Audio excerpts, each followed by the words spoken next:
Corona का कहर देश में जिस रफ्तार से बढ़ रहा है, उतनी ही तेजी से सियासत भी तेज होती जा रही है। कोरोना से निपटने के लिए एक तरफ जिन राज्यों में विपक्ष की सरकारें हैं, वे लॉकडाउन लगाने का फैसला कर रही हैं।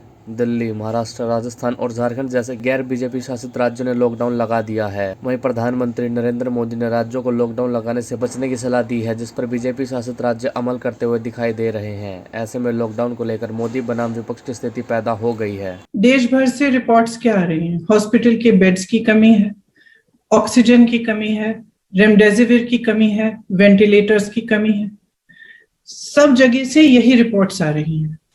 अब अगर हमने ठीक तरह से प्रिपरेशन किया होता, अगर हमने तैयारी की होती, तो फर्स्ट वेव और सेकंड वेव के बीच में हमारे पास कई महीने थे कि इसके लिए हम तैयारी कर सकते थे। कैसे? हमारा देश जो है ऑक्सीजन का सबसे बड़ा मैन्युफैक्चरर है।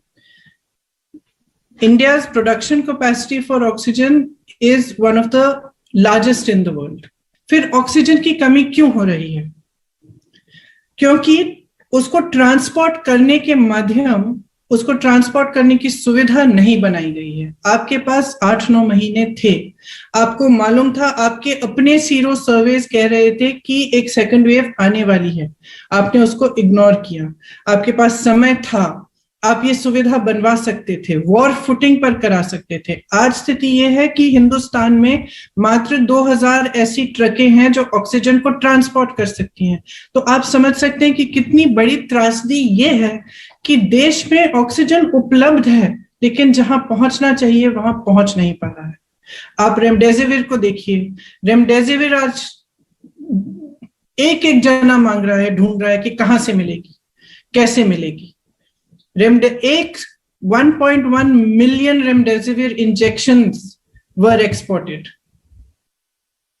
1.1 मिलियन रेमडेसिविर के इंजेक्शन का निर्यात हुआ है हिंदुस्तान से पिछले 6 महीनों में, और आज हमारे पास कमी है। आप वैक्सीन्स को लीजिए, सरकार ने 6 करोड़ वैक्सीन एक्सपोर्ट की हैं पिछले 6 महीने में।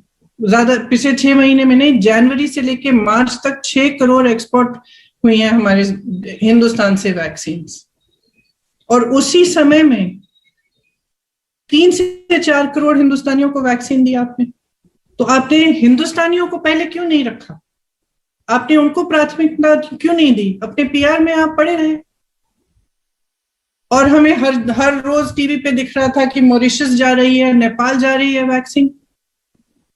आपने 6 करोड़ वैक्सीन एक्सपोर्ट की, और हिंदुस्तानी लोगों को आपने 3 से 4 करोड़ तक उसी समय में आपने सिर्फ उतना वैक्सीन दिया।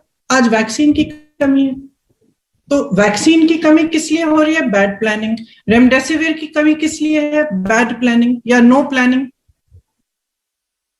ऑक्सीजन की कमी किस लिए? कोई स्ट्रैटेजी नहीं।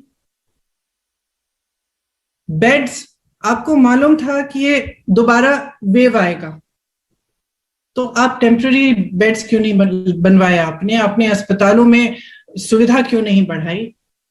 आपने फोकस क्यों नहीं किया इन चीजों पे? तो ये तो एकदम सरकार का ही फेलियर है। और किस चीज में व्यस्त हैं? आज भी चुनाव प्रचार में व्यस्त हैं। प्रधानमंत्री नरेंद्र मोदी ने मंगलवार को देश के नाम संबोधन में राष्ट्रव्यापी लॉकडाउन की संभावना को खारिज करते हुए कहा, साथियों, आज की स्थिति में हमें देश को लॉकडाउन से बचाना है। दवाई भी कड़ाई भी, इस मंत्र को कभी भी भूलना नहीं है। आज की स्थिति में हमें देश को लॉकडाउन से बचाना है। मैं राज्यों से भी अनुरोध करूंगा कि वो लॉकडाउन को अंतिम विकल्प के रूप में ही इस्तेमाल करें। लॉकडाउन से बचने की भरपूर कोशिश करनी है और माइक्रो कंटेनमेंट जोन पर ही ध्यान केंद्रित करना है।